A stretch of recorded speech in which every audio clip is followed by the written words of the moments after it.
básicamente que ya se conocen y que se ha estudiado mucho, ¿no? Acerca de por qué se producen, porque hoy en día sabemos que el cáncer es una enfermedad genética adquirida, ¿no? Muchas veces, o también tiene que ver mucho con la herencia, que es muy importante, por eso nos indicamos que en sí la base de las enfermedades, el estudio de las enfermedades hoy en día es tomar en consideración la herencia y los genes que hemos heredado de nuestros padres, ¿no?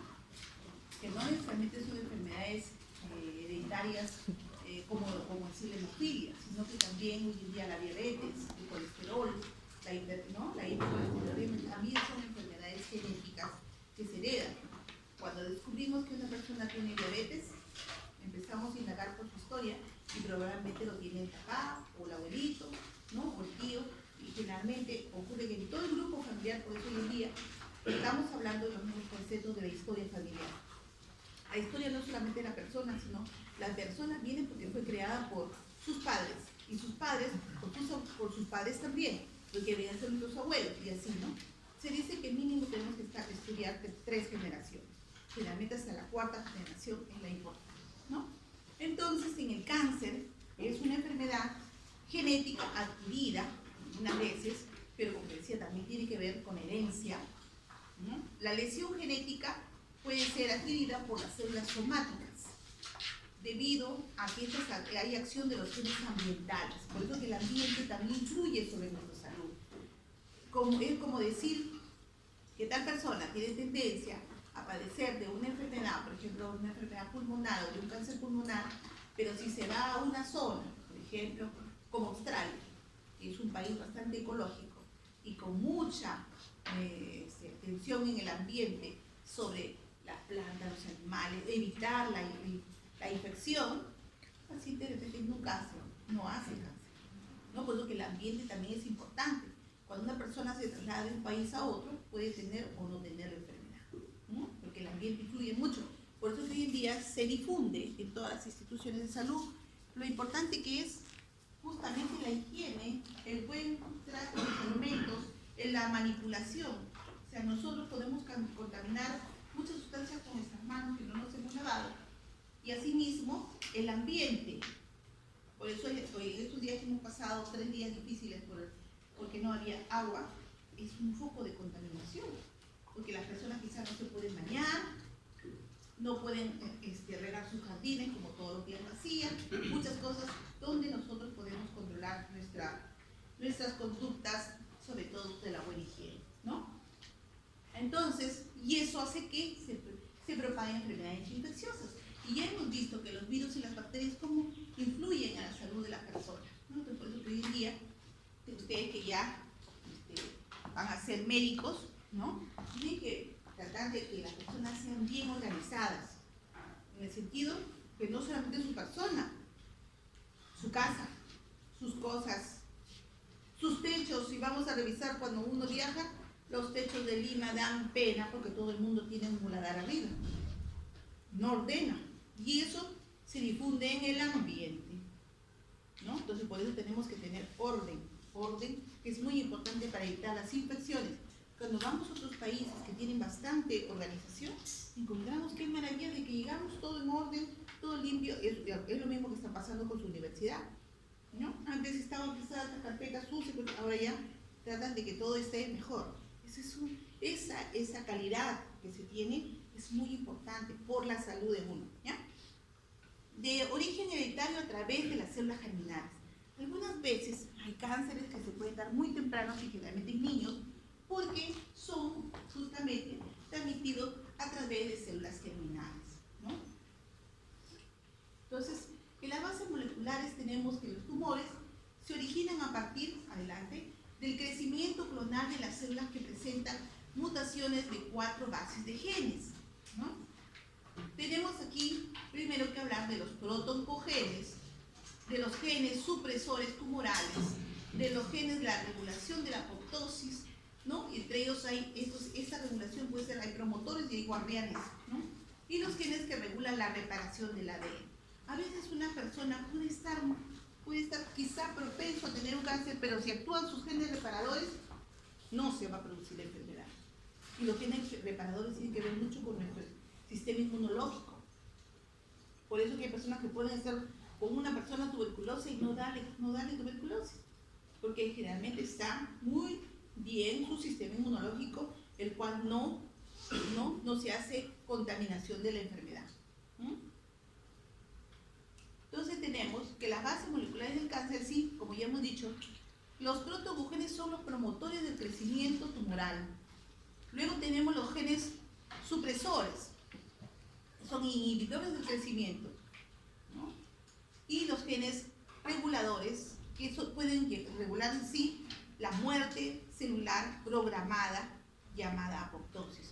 Todas nuestras células tienen un ciclo de vida que se renueva, como las uñas, la piel, ¿no?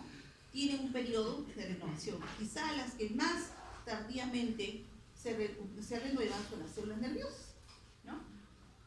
Los genes implicados en la reparación del ADN, acá tenemos justamente cómo estos genes actúan cuando hay un daño genético y cómo la persona se recupera, no hace la enfermedad, ¿no? Entonces todos ellos vamos a ver que tienen, pues los vamos a ir describiendo, ¿no? Los promotores, sus alelos mutantes se consideran dominantes. Los genes supresores deben dañarse ambos alelos normales para que se produzca la transformación, y esa transformación es la que generalmente vamos a describirla detalladamente en algunos cánceres, ¿no? Existen excepciones como una haploinsuficiencia, que es una excepción de que en este grupo de genes supresores se produzca un daño. Se comportan los genes reguladores también como protooncogenes o genes supresores normales, tumorales. Después tenemos que estos genes de reparación del ADN, alguna vez tenemos que predisponen a que haya una transformación neoplásica a la célula, pero se ha desarrollado un fenotipo mutador que hace que inhiba, ¿no?, la enfermedad. Entonces, es así como tenemos aquí de que generalmente una célula normal, si intervienen los genes reparadores, rápidamente esa persona no hace la enfermedad. Pero si se daña ese DNA, ¿no?, va a ir progresando, y si hay el fracaso de repararse, se va a producir una mutación, un cambio, una transformación de la codificación, ¿no? Entonces esa mutación va a activarse genes, ¿no?, de crecimiento del tumor, o puede haber genes que regulan la apoptosis, la muerte de la célula, o células que van a inactivar a los genes supresores, ¿no? Y aquí tenemos que muchas de las mutaciones tienen que ver con factores genéticos hereditarios, como también con la apoptosis celular. Aquí también vamos a ver cómo muchas veces se puede dañar una célula porque hay factores ambientales, y entre ellos tenemos a los productos químicos. Por eso decimos que hasta cuando llegamos a un lugar, las sustancias químicas pueden hacer una transformación, como en la actualidad, por ejemplo, el mismo ácido clorhídrico, la lejía, el amoníaco, muchas sustancias, los alcoholes hoy en día, incluso ya, de hecho, que mucho alcohol no se debe percibir, porque también sufre una modificación nuestra celularidad. Las radiaciones y los virus. Las radiaciones, ya han visto como generalmente las radiaciones de los rayos solares últimamente producen cáncer de piel, ¿no? Entonces, por eso es que tenemos que tener cuidado para que no progrese a todo este tipo de cambios que vamos a ver. Entonces, cuando hay mutaciones y se producen todos estos cambios, vamos a ver que hay una expresión de estos productos genéticos, pero que van a estar alterados, o sea, nuestra codificación, porque todos nosotros, nuestro ADN está diseñado que cada uno no es igual, ¿no? Y entonces esa codificación va a transformarse, va a ser variada, ¿no? Eso le llamamos mutación, un cambio, ¿no? Y tenemos que esta expresión de estos genes alterados pueden producirse justamente luego a ir hacia un tumor maligno, y va a haber una expansión clonal, o sea, cada vez van a incrementarse, ¿no? Va a haber mutaciones adicionales, y tenemos ahí que ver la variedad que va a haber, cómo va a ocasionar alteraciones en la persona, ¿no? Creciendo el tumor. Entonces, las mutaciones genes, ya hemos dicho que está basada por estas 4 tareas importantes, que son los protoncogenes, los genes supresores, los genes reguladores de la apoptosis y también los reparadores del DNA. Entonces, hay 8 pasos importantes que se dan para que se produzca un cáncer, ¿no? Entonces tenemos una, que hay una autosuficiencia de las señales de crecimiento, otra que hay una inhibición de las señales de crecimiento, se inhiben las señales de crecimiento, alteración del metabolismo celular, ¿no? Va a haber una evasión de la apoptosis, un potencial limitado de replicación que va a ser inmortal y generalmente una angiogenia sostenida. Siempre cuando hay vasos sanguíneos, cuando hay un tumor, está muy vascularizado. Si no tuviera vasos que alimentan a ese tumor, se muere ese tejido. La capacidad para invadir y para metastizar, o sea, las células malignas tienen la capacidad de migrar y por eso van hacia otros órganos y ocasionan metástasis, ¿no? La capacidad para evadir la respuesta inmunitaria, o sea, la persona, una vez que, como está inmunosuprimido, en parte, hace que las pocas células que tienen no puedan responder realmente al que la persona supere la enfermedad, ¿no? O el daño a nivel celular. Entonces, los protoncogenes, vamos a ver que estos son genes cuyos productos promueven crecimiento y división de la célula y sus actividades se pueden controlar, ¿no? Hay factores de crecimiento o sus receptores, hay transductores de señal, hay factores de transcripción o componentes del ciclo celular y se pueden localizar en la membrana plasmática, el citoplasma o núcleo, ¿no? En los protoncogenes. Los oncogenes, sin embargo, son genes que promueven el crecimiento celular autónomo en las células cancerosas y se crean mutaciones en los protoncogenes, ¿no? Y tienen la capacidad de promover el crecimiento celular aún sin señales y son justamente sin señales promotoras de este crecimiento normal. Sus productos son llamados oncoproteínas. ¿Sí? Las oncoproteínas o los oncogenes, ¿no? Son oncoproteínas. Estos oncogenes cuyos productos se asocian a una transformación neoplástica y estos codifican proteínas, por eso se llaman oncoproteínas. Por eso decimos siempre que las proteínas son vitales en la alimentación de una persona. Las que hacen frente, las que van a formar, las que van a fortalecer el ADN son las proteínas que consumimos en los alimentos, ¿no?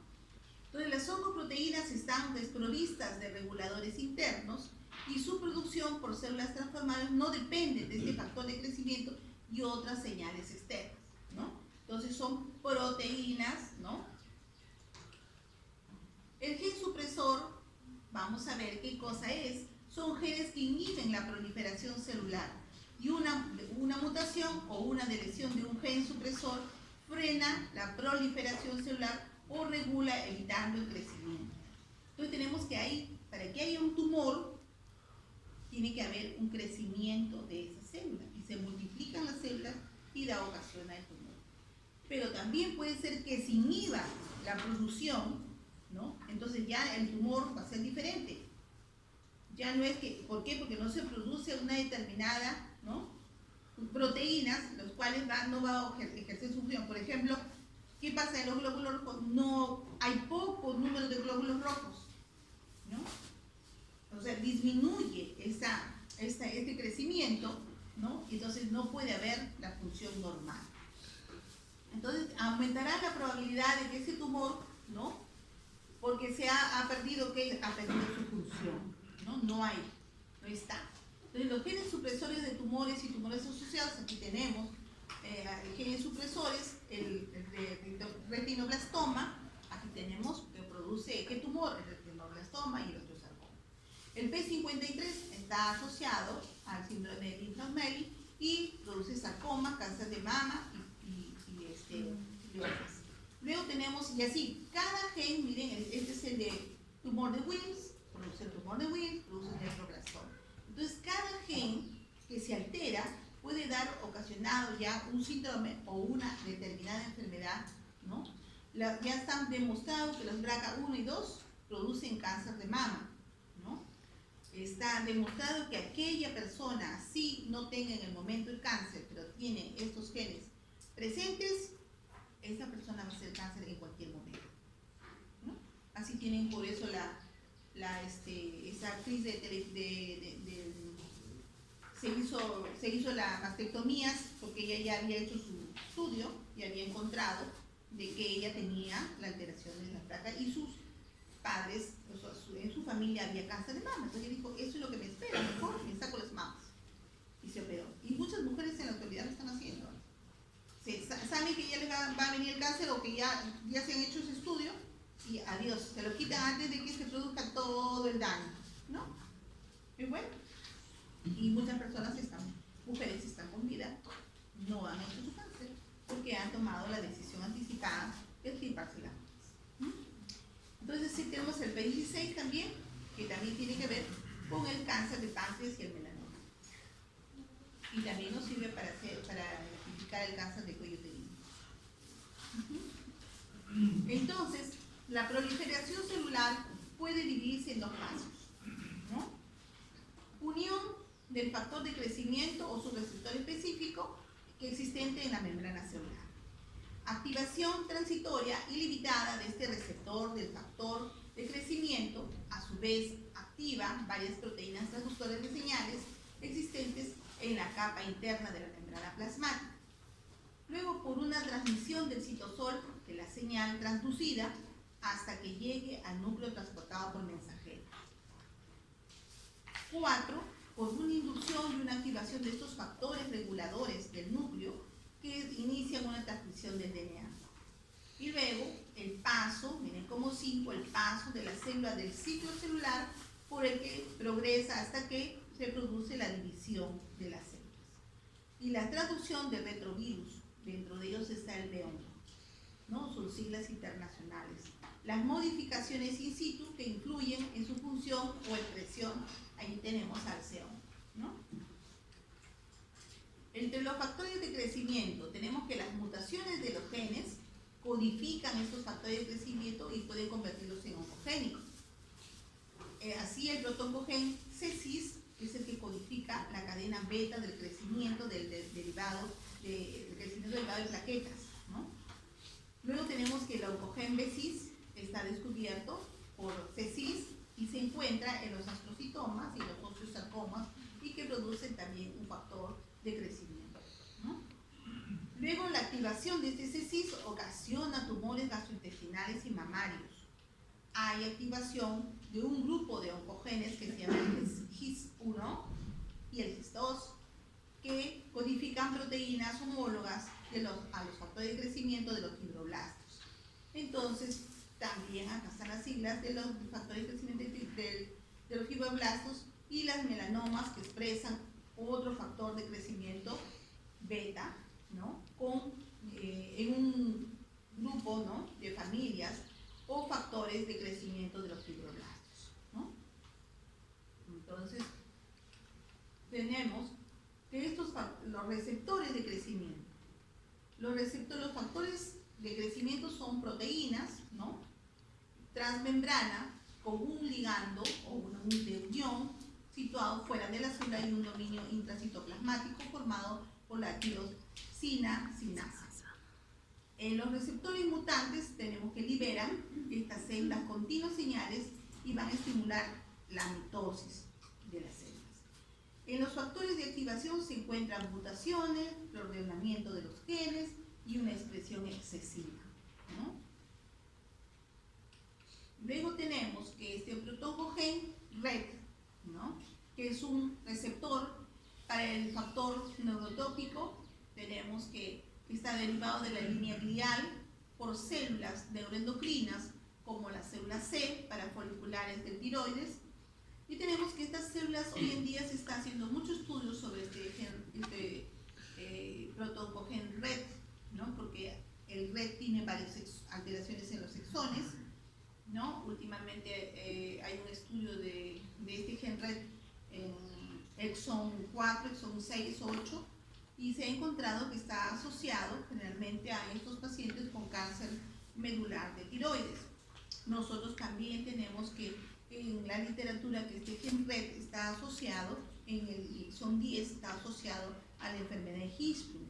O sea, tiene mucho que ver con el sistema nervioso, ¿no? Con todas estas células que activan las hormonas, porque en los niños, por ejemplo, pequeñitos que nacen, esta activación del gen RET10 hace que estos niños no puedan defecar. O sea, sufren de estreñimiento, ¿no? Y los niños pueden morir porque las heces quedan detenidas en su intestino y no se activan. Y eso tiene que ver, adelante, con el sistema nervioso. Ustedes saben que en el intestino, cada 3 centímetros en el adulto hay un plexo mientérico. Y ese plexo mientérico es el que trabaja haciendo contracciones, ¿no?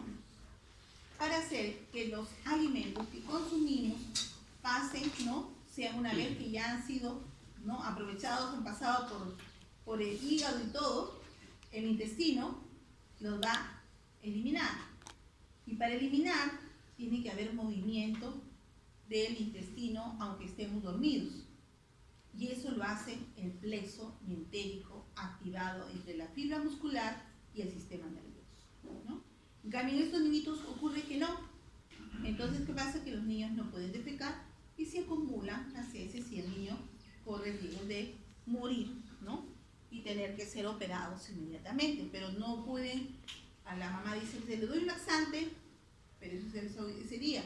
Y al día siguiente, y al otro día, al final terminan operándose para tratar de investigar a lo largo del intestino qué sector o qué fragmento es el que se ha dañado, y lo que hacen los cirujanos pediátricos, sacan un fragmento de intestino el que ha sido afectado por esa falta de desarrollo o de migración de plexos nerviosos a esa zona, ¿no? Entonces, en las leucemias mieloides está detectado mutaciones puntuales que activan a que se produzca esa enfermedad, ¿no? Entonces tenemos que hay proteínas de transducción de señales. La mayoría de las señales están en las células plasmáticas, ¿no? Por eso que las células plasmáticas son muy importantes hoy en día, ¿no?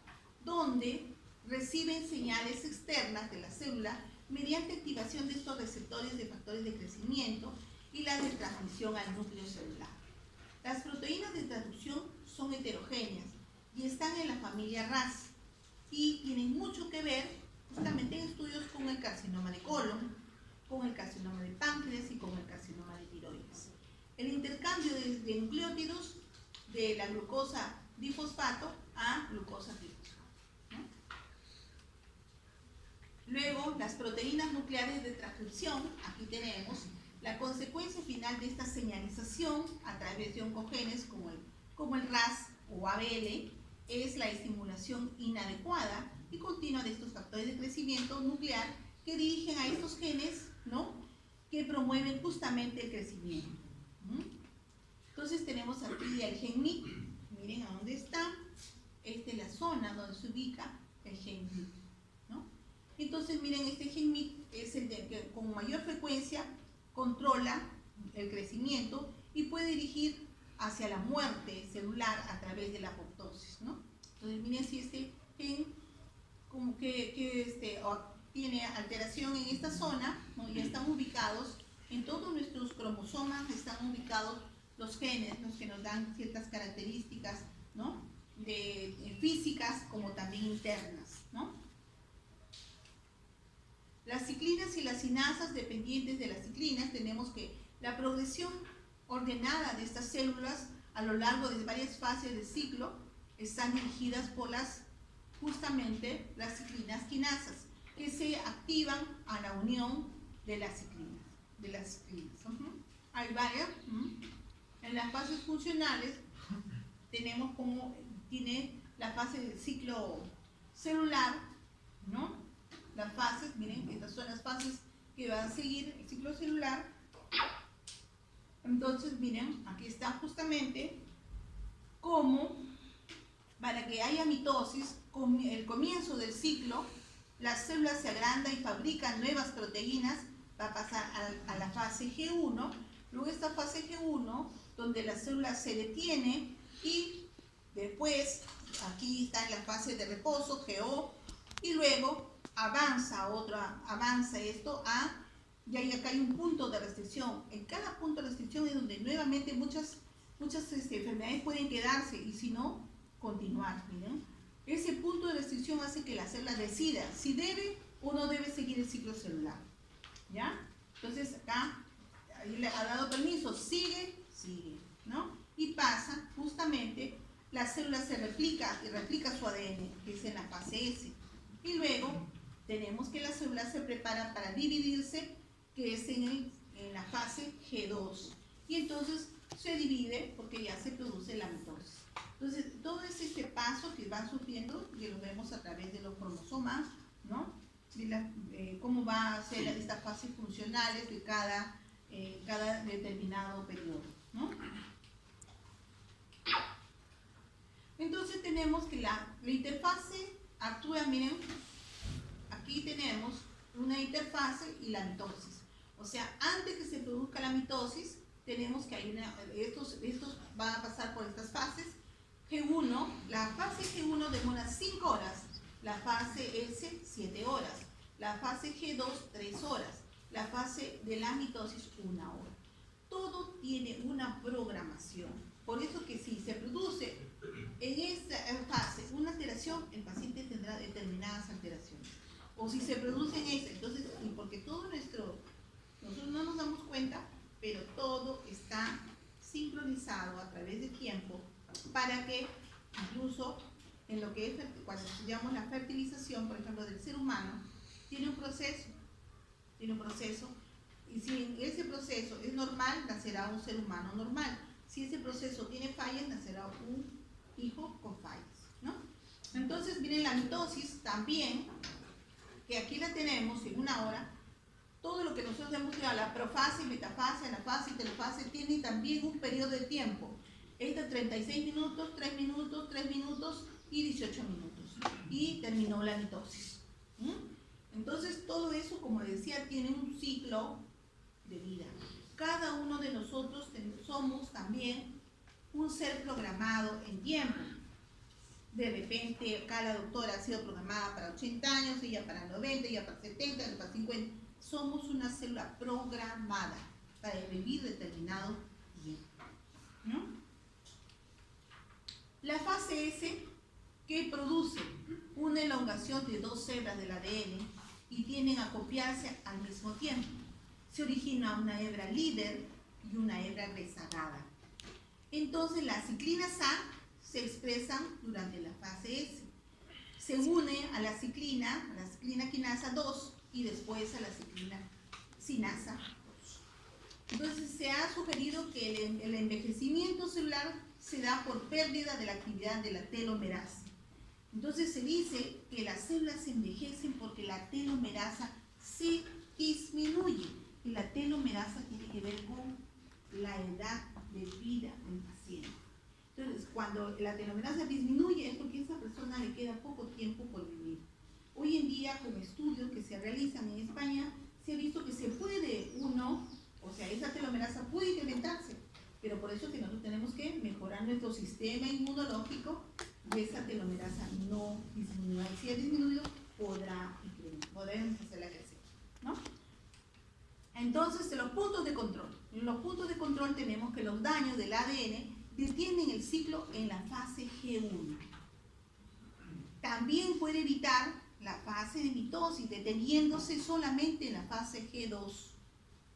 No llega a la mitosis porque se detiene en la fase G2, que está antes de la mitosis. El P53 permite que estén las células paradas en la fase G1, que es un marcador que utilizamos mucho para cáncer. Los daños en el ADN aumentan en el P53. El P53, ¿qué hace? Activa el P21 e inhibe a la ciclina E, ¿no? de la ciclinasa 2, e impide la fosforilación de justamente la proteína del retinoblastoma y bloqueando a la fase G1 a S. Entonces, estos son los telómeros. Los telómeros en los cromosomas son justamente como las tapitas que terminan en cada, ¿no?, brazo del cromosoma. Estas rojitas que ustedes la ven, estas son las zonas de las telomerasas. O sea, telómeros, pero que tienen una proteína que es la telomerasa. Y eso también, hay muchos estudios acerca de los telómeros y que tienen que ver con el envejecimiento, con el cáncer y con muchas otras enfermedades que hoy en día se estudian a través de esta alteración en los telómeros. Por eso que también ahí dicen que actúa alguna sustancia, por eso en la alimentación, como es la pepa y la cáscara de la uva, que tiene resveratrol, que permite que envejezca la persona, ¿no? La telomerasa es una enzima que se encarga de la adicción de desoxirribonucleótidos a los extremos de los telómeros por secuencia del ARN. O sea, es una transcriptasa inversa, ¿no?, especial porque sintetiza la secuencia del ADN. La telomerasa tiene dos componentes: el componente ribonucleótido, que es la porción donde está el ARN de la telomerasa, ¿no?, y tenemos que está integrado esta porción, ¿no?, a la enzima, que suele tener una longitud de acuerdo a cada especie, porque la telomerasa varía de acuerdo a la especie humana o la especie animal, ¿no? De acuerdo a las especies va a variar. Y el componente proteico, que es la parte de la enzima que contiene una capacidad transcriptasa inversa, ¿no? Entonces tenemos que esta telomerasa tiene una vital importancia en la producción de neoplasias, ¿no?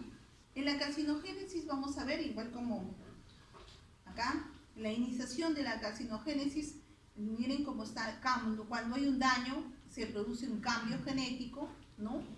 Acá están justamente los promotores, los protogenes, y luego que estos van a producir la multiplicación, ¿no?, de las células, la transformación de los cambios genéticos, y luego este cambio genético ya se convierte en una célula que ha cambiado justamente el núcleo, ¿no?, el ADN está transformado y por lo tanto ya se convierte en una célula maligna, y esta ya se incrementa, ¿no?, progresan estas células malignas y se produce el tumor, ¿no?, la progresión hacia el tumor.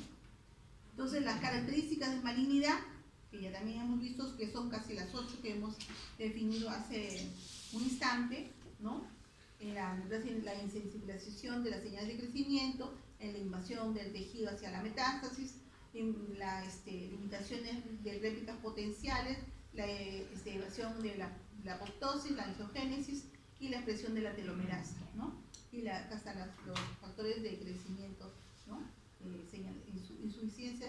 autoinsuficiencia de las señales de crecimiento, ¿no? Entonces la carcinogénesis es un proceso de múltiples pasos a nivel del fenotipo, ¿no?, y genotipo, y se debe a la acumulación de múltiples mutaciones. Para que una persona tenga una neoplasia, no es que se ha producido solo una lesión. Esa persona ha sufrido varios daños a sus células para que luego haya una transformación. Por eso que un cáncer no se desarrolla de día para mañana. Tenemos que, por ejemplo, lo que ustedes han visto en cáncer de cuello uterino, primero se producen displasias. Primero la displasia leve, después la moderada, después la severa y luego va el cáncer. O sea, tiene un proceso. Lo que pasa es que hay cánceres que son con poca sintomatología. O sea, la persona la puede tener pero no se da cuenta. Y progresa hasta cuando la enfermedad ya se hace evidente, porque limita algunas funciones o produce algunos cambios que ya la persona lo hace perceptible, ¿no? Entonces, hay carcinógenos que tenemos y que por eso justamente se estudia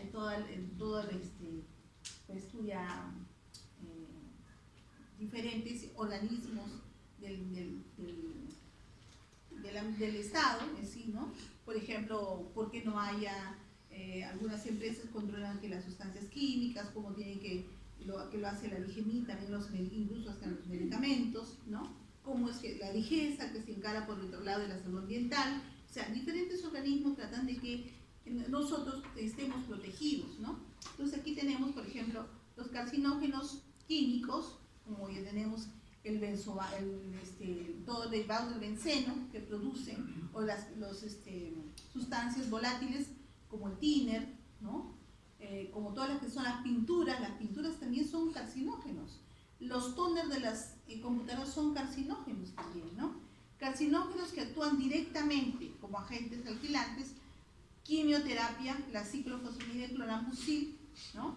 Los procarcinógenos que requieren acción metabólica, los hidrocarburos aromáticos, ahí tenemos, los policíclicos y heterocíclicos, el benzopireno, el benzoantraceno, las aminas aromáticas. Aquí las aminas aromáticas también tienen que ver, porque miren, nosotros cuando consumimos un alimento, la industria hace muchas cosas en creación, pero nosotros somos los que consumimos los alimentos, y cuanto más leemos, vamos dando cuenta que, por ejemplo, cuando se prepara, y ustedes miren, la Inca Kola tiene, ¿qué dice su etiqueta? Tiene tartracina. La tartracina es un componente que le da el color amarillo. La tartracina lo tiene la gelatina de piña, lo tiene la Inca Kola, lo tiene muchas otras bebidas que le dan el color amarillo. Pero esa tartracina en algunas personas se ha llevado al hospital de emergencia porque no toleran la tartracina. Entonces hay personas que lo toman y muy bien, pero otras personas ya están haciendo alergia.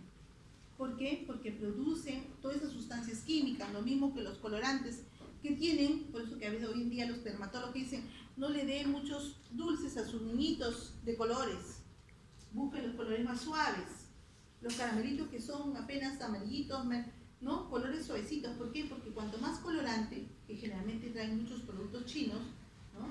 Traen colores muy vivos, tienen colorantes que dan color, y esos colorantes son sustancias químicas que producen cambios o alteraciones en el intestino de un bebé que recién está, ¿no? En una progresión de adquirir su madurez, ¿no? Los productos de plantas naturales y microbios. Hay plantas que son naturales, que son muy buenas, como también hay plantas que son nocivas. Tenemos que saber qué es lo que consumimos. Nos enseñaban a nosotros justamente que cuando en la alimentación, cuando ustedes utilizan, por ejemplo, por decir el perejil, lo que debemos comer son las hojitas del perejil, no los tallitos del perejil. Cuando comemos el huacatay, hacemos un ají, consumimos ¿qué hacemos? Justamente las hojitas es lo que licuamos, no licuamos los tallitos. Los tallitos no son provechosos, pueden ser muy tóxicos. Lo importante son sus hojitas. Entonces, en muchas de esas cosas que nosotros consumimos tenemos que saber qué es lo que consumimos. No como todo el mundo nos dice, consuma tal cosa. No, lo comemos todo. No coman la manzanilla. Que ustedes cuando vienen un filtrante que viene bien tallito de la manzanilla, no, vienen las flores de la manzanilla. ¿No es cierto? Porque los tallitos no son recomendables. ¿No? Entonces, luego, la fluoxetina B1, la gliciofulvina y otros también, generalmente los insecticidas y fungicidas. Por ejemplo, a veces nosotros que somos muy exageradas, pues vamos a comprar y decimos, bueno, vamos a limpiar esto, con esto voy a desinfectar mi casa, ¿no? Entonces compramos para limpiar el piso, compramos para limpiar el baño, compramos para todo, compramos un montón de estos aerosoles y un montón de sustancias que sirven para la limpieza. Pero muchas veces hay que leer, antes de comprarlo, hay que leer cuál es su contenido, porque muchos de ellos son tóxicos. Cuando nosotros echamos, producen, se volatilizan en el ambiente y algunas personas pueden empezar con tos, ¿no? O ustedes, por ejemplo, ganan bastante lejía y echen, todos salen corriendo porque la lejía concentrada está eliminada, ¿no? La lejía usual generalmente es al 10% o al 5%, porque si viene más concentrada, un 40% es nociva, ¿no? Entonces, y afecta al sistema respiratorio. Entonces, por eso les decía que muchas personas dicen, difunden, utilicen tal cosa, pero no sabemos si la persona lo acepta o no lo acepta, o es alérgica, ¿no? Hay personas que no les puede hacer daño, pero otras personas sí, ¿no? Entonces, los factores endógenos o exógenos de la carcinogénesis, tenemos que los endógenos son las mutaciones, las translocaciones y las deleciones. Mientras que los exógenos tenemos que son los agentes químicos, ¿no? La radiación, los agentes físicos, virus, infecciones, bacterias y parásitos, ¿no? O sea, muchos parásitos tienen sustancias nocivas, ¿no? El mismo zancudo, que se viene corriendo, volando y va a buscar que un vaso sanguíneo de la persona, ¿no? Él no va a venir ahí, pues voy a parar un ratitito, no, ya estamos, tiene un interés porque él es un animal que vive de la sangre, del consumo de la sangre, ¿no? Las características de un gen malo, que sea maligno, ¿vale? ¿No? Tiene, ya lo hemos dicho, la autosuficiencia de señales de crecimiento, insensibilidad a las señales inhibidoras de crecimiento, evasión de la apoptosis, potencial replicativo ilimitado, desarrollo de la angiogénesis sostenida, ¿no? Porque si un vaso no está irrigado, se muere, ¿no? Capacidad para invadir y metastizar, inestabilidad genómica. La autosuficiencia de las señales, aquí tenemos los oncogenes son encargados del crecimiento autónomo, se caracterizan por la capacidad de promover el crecimiento y la ausencia de señales, ¿no?, normales que promueven el crecimiento. Entonces, los receptores de superficie, existen varios tipos de receptores de superficie, ¿no?, que pueden regular el crecimiento y el comportamiento de estos factores inhibidores, como el factor de crecimiento de beta, ¿no?, tumoral beta, y proteínas que regulan la adherencia celulares como las caderinas, ¿no? La unión de este factor de crecimiento tumoral beta a sus receptores estimula la transmisión de genes inhibidores del crecimiento, efecto mediante esta estimulación a la síntesis de inhibidores de las clinasas dependientes de las ciclinas. Y este receptor beta, ¿no?, el crecimiento beta, está presente en muchos cánceres, ¿no?, como por ejemplo va a ser la inactivación, que sufre va a inactivar alrededor del 15% de los cánceres de colon, ¿ya? Entonces los receptores, entre los receptores tenemos las caderinas. Las caderinas son glucoproteínas que actúan como adhesivo de las células epiteliales, ¿no? Están generalmente, como si hablamos del epitelio del cáncer uterino, por ejemplo, es una célula, otra célula y otra célula. La vemos que cada célula está como un lugarcito, entre cada una de ellas están las caderinas, ¿ya?, que son glucoproteínas. Su pérdida favorecería el fenotipo maligno y permite la separación más fácil de sus células. Lo que hace el papilomavirus, entra y separa esa zona de las caderinas para introducirse y llegar al núcleo, ¿no? Te permite la separación más fácil de las células, las que de este modo podrían infiltrar a los tejidos y luego producir metástasis fácilmente. Entre estos cánceres, como el del colon, como el del esófago, de mama, de ovario, de próstata, se ha observado una disminución de la expresión de la caderina en la superficie celular. O sea, las caderinas deben estar presentes. Si estas disminuyen, es porque ha habido ya un daño, lo cual ha permitido el pasaje de algún virus, algún factor que está ocasionando la alteración celular y por lo tanto lo va a llevar al cáncer, ¿no? La cascada metastásica tenemos que es la siguiente. Primero, expansión clonal y crecimiento. O sea, primero crece en su sitio, en la zona,